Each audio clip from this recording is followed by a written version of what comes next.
እስኪ እስኪ ለአንድ አፍታ በአይነ ህሊናችን አንድ ነገር እንሳል። ወደ ሲና ምድረ በዳ እንመለስ። እሺ። አንድ ግዙፍ ተራራ ሱር የተሰበሰበ ህዝብ አለ አዎ። እና ድንገት ምድሪቱ መንቀጥቀጥ ጀመረች። የተራራው ጫፍ በእሳት ተቃጥሏል። ጭሱ ደግሞ እንደ እቶን ወደ ሰማይ ይወጣል። በጣም አስፈሪ ትዕይንት ነው። ከዛ ላይ ጆሮን የሚያደናቁር የነጎድጓድ ድምፅ፣ ዓይንን የሚበሳ መብረቅ፣ ከሁሉም በላይ ደግሞ ልብን የሚያረድ የመለከት ድምፅ አለ። ያው ህዝቡ ይህንን ሲያይ በፍርሃት ተውጦ ወደ ኋላ እንዳፈገፈገው ነው የሚናገረው። ይህ ስታም ፍርሃት አይደለም፣ ህልውናን የሚፈታተን አይነት ድንጋቴ ነው። እንዴት? በቅጥመት ሊያጥፋ ከሚችል እጅግ ቅዱስና ኃያል ከሆነ ነገር ፊት መቆም ማለት ነው። ለዚህ ነው አደል ወዲያውኑ ወደ ሙሴ ዞረው የተማጸኑት። በትክክል እባክን አንተ አናገረን፣ እኛ እንሰማሃለን። እግዚአብሔር በቀጥታ እንዳናገረን፣ አለበለዚያ እንሞታለን። እና ይቺ ጥያቄ በቃ የዛሬው የውይይታችን ሁሉ መሰረት ነች። አዎ፣ የሰው ልጅ ያለ አማላጅ ከፈጣሪው ጋር መገናኘት እንደማይችል የተገነዘበበት የመጀመሪያው ቅጽበት ነው። እናም ዛሬ በጥልቀት የምንመረመረው ይህንን ነው። የሰው ልጅ ከዚህ ፍርሃት ተነስቶ እንዴት ወደ ፍቅር ግንኙነት ሊሸጋገር ቻለ? የመጀመሪያው ቃል ኪዳንና አዲሱ ቃል ኪዳን የሚሉት ሐሳቦች በዚህ ውስጥ ያላቸው ሚና ምንድን ነው? ከሁሉም በላይ ደግሞ የአማላጅ ማንነትና ስራ እንዴት ይህንን ሁሉ ሊለውጥ ቻለ? እስኪ ከሕዝቡ ጥያቄ እንጀምር። መልካም። አማላጅ እንዲሆናቸው ሙሴን ሲጠይቁ፣ ያው በወቅቱ የነበራቸው ብቸኛ የመትረፊያ አማራጭ ነበር። በቀጥታ ድምፁን ቢሰሙ ይሞቱ ነበር ማለት ነው። ምንጮቹ እንደሚሉት በኃጢአተኝነታቸው ምክንያት ያንን የቅድስና ድምፅ መቋቋም አይችሉም ነበር። የራሳቸውን ደካማነት ጠንቅቆ ተረድቶ ነበር። በጣም የሚገርመው ግን የእግዚአብሔር ምላሽ ነው። ምን ነበር ያለው? እኔ በሆን ምናልባት እኔን መስማት እንዴት ያስፈራችኋል አይነት ነገር እጠብቅ ነበረ። ግን እንደዛ አላለም። በፍጹም። የተናገሩት ነገር መልካም ነው ብሎ ጥያቄያቸውን ተቀበለ። ይህ ሙል ማለት ነው የራሳቸው ውስንነት በማወቃቸው አደነቃቸው ማለት ነው። በትክክል የሁኔታውን አሳሳቢነት እና የራሳቸው ማንነት መረዳታቸውን የተቀበለ ይመስላል። አንተን መቋቋም አንችልም፣ ስለዚህ በእኛና በአንተ መካከል የሚቆም ሰው ያስፈልገናል ማለታቸው ነበር። እናም ከዚህ ነጥብ በኋላ ሙሴ የመጀመሪያው የፈዋዊ አማላጅ ሆኖ ተሾመ። አዎ፣ የመጀመሪያው ቃል ኪዳንም በእርሱ በኩል ተሰጠ። ያው በእንስሳት ደም ታትሞ፣ ሕጉ ደግሞ በድንጋይ ጽላቶች ላይ ተጽፎ። እዚህ ላይ ግን አንድ ትልቅ ችግር ነበር። ምንድን ነው? የመጀመሪያው ቃል ኪዳን ትክክልና ስህተት የሆነውን ነገር በግልጽ አስቀምጧል። ሕጉ ፍጹም ነበር። እሺ። ነገር ግን ያንን ሕግ ለመፈጸም የሚያስችል የውስጥ ብቃት ወይም ኃይል ለሰዎች አልሰጠም። ጥሩ ነጥብ ነው። ልክ የመኪና ፍሬን እንደተበላሸ እያወቅ በፍጥነት አትንዱ የሚል ምልክት እንደማየት ማለት ነው። በትክክል ምልክቱ ችግሩን ይነግረሃል እንጂ አያስተካክለውም። የዚህም ተጨባጭ ማሳያ የሆነው ነገር ሙሴ ሕጉን የተቀረጹባቸውን የድንጋይ ጽላቶች ይዞ ከተራራው ሲወርድ ያየው ነገር ነው። ሕዝቡ የወርቅ ጥያ ሲያመልክ አገኘው አይደል? ከግብፅ ያወጣን አምላክ ይህ ነው ያሉ ሲሰግዱለት። በዛን ጊዜ ሙሴ በንደት ጽላቶቹን ወርወሩ ሰበራቸው።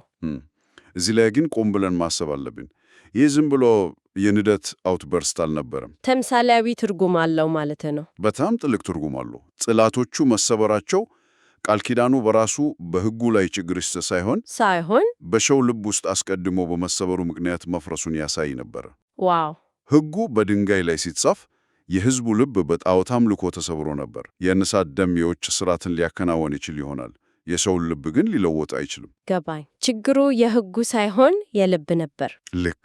ስለዚህ የመጀመሪያው ኪዳን የችግሩን ጥልቀት ከማሳየት ውጪ ዘላቂ መፍትሄ አልነበረም። ሰዎቹን ወደ ተስፋ መቆረጥ ሳይሆን ወደ ተሻለ ነገር መጠበቅ መራቸው ማለት ነው። የተሻለ አማላጅና የከሻለ ቃል ኪዳን እንዲናፍቁ አደረጋቸው እና ያ የተሻለ ነገር ፍንጩ የተሰጠው በዚያው በመጀመሪያው ኪዳን ውስጥ ነበር። የት ላይ? በዘዳግም ላይ እግዚአብሔር ለሙሴ እንዳንተ ያለ ነቢይ ከመካከላቸው አስነሳላቸዋለሁ፣ ቃሌንም በአፉ አደርጋለሁ የሚል የተስፋ ቃል ሰጥቶን ነበር። ያው ሲጠበቅ የነበረው የመሲሁ መምጣት ጥቆማ። እዚህ ላይ ነው ነገሩ ይበልጥ ውስብስብና አስደናቂ የሚሆነው።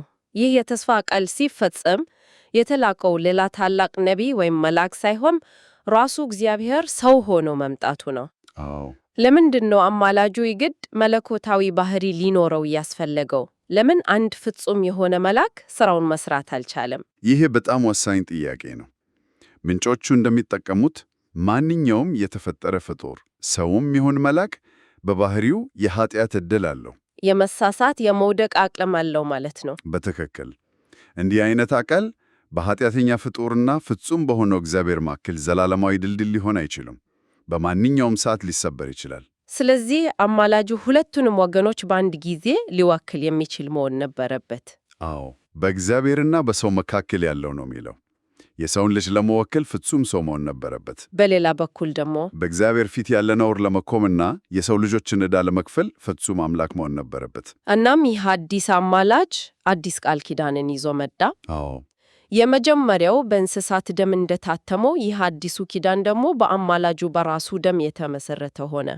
ይህ ጽዋ ስለ እናንተም የሚፈሰው በደሜ የሚሆን አዲስ ኪዳን ነው ይላል። ልዩነቱ በደሙ አይነት ብቻ አይደለም ግን። በፍጹም ትልቁ ለውጥ ሕጉ የተጻፈበት ቦታ ላይ ነው። እንዴት? በድንጋይ ጽላት ሳይሆን በሥጋ በሆነ በልብ ጽላት እንደተጻፈ ይናገራል። ዋው!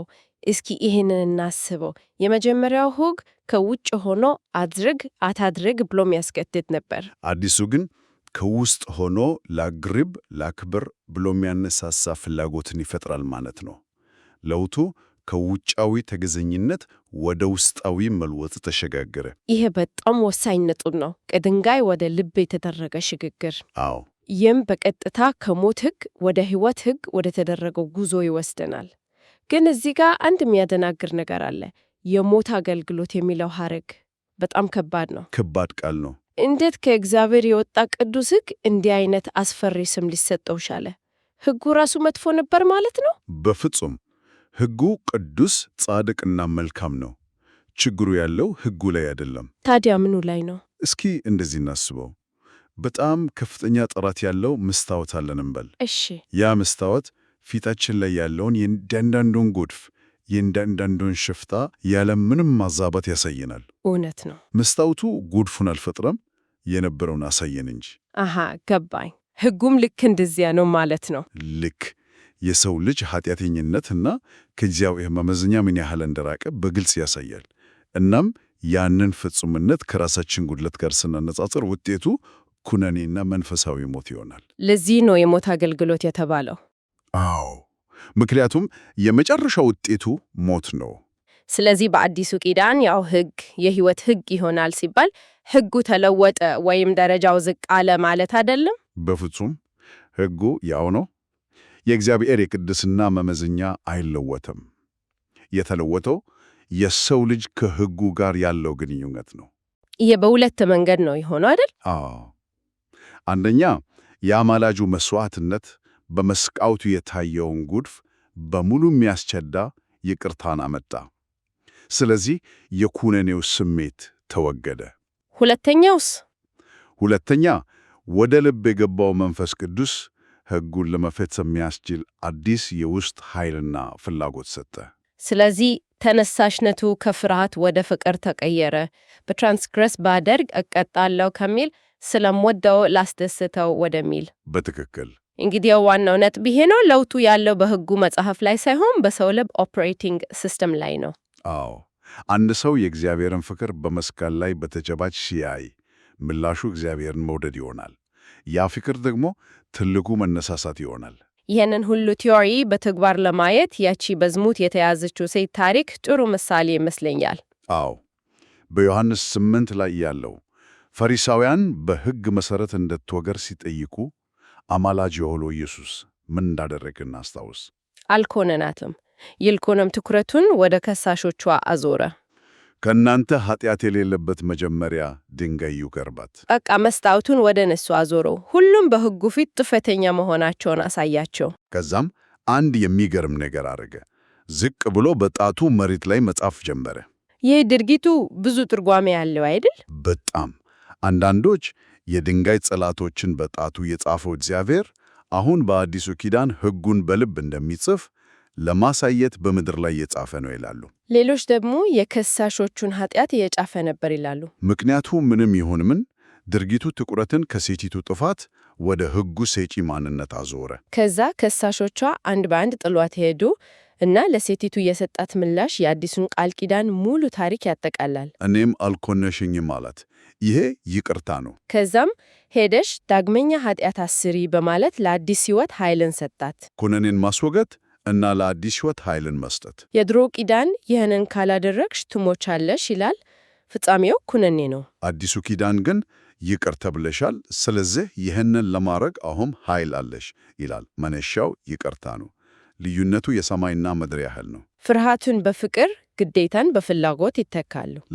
እንግዲህ እስካሁን ያወራነውን ለመጠቅለል በሲና ተራራ ስር ከነበረው የፍርሃት ግንኙነት ተነስተን በአዲሱ ቃል ኪዳን አማላጅ በኩል ወደሚገኘው የጠበቀና በፍቅር ላይ ወደ ተመሰረተ ግንኙነት እንዴት እንደተደረሰ ተመልክተናል። ዋናው ቁም ነገር ችግሩ ሕጉ አልነበረም። ችግሩ የሰው ልብ ነበር።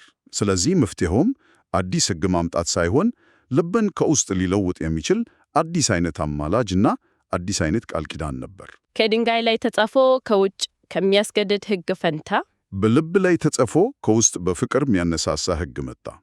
የሲና ተራራው ፍርሃት በጎልጎታ መስቀል ፍቅር ተተካ።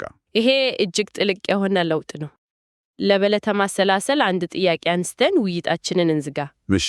በቀረቡልን ጽሑፎች መሰረት የዚህ አማላጅ የማስታረቅ ሥራ የሰውን ልጅ ከማዳን አልፎ ለመላው ፍጥረት አንድነትን የማምጣት ሰፊ ዓላማ እንዳለው ይጠቆማሉ። አዎ፣ አንዳንድ ጽሑፎች ይህ ሥራ በሰማይ ያሉትን መላእክትን እንኳ በማካተት የእነርሱንም የኃጢአት ዕድል በማስወገድ አንድ ያደርጋል ብለው ይተናትናሉ። እንግዲያው ጥያቄው ይሄ ነው። ይህ በሰው ልጅ ታሪክ ውስጥ የተከናወነው የማስታረቅ ሥራ ለመላው አጽናፈ ዓለም ያለው ትርጉም ምን ሊሆን ይችላል?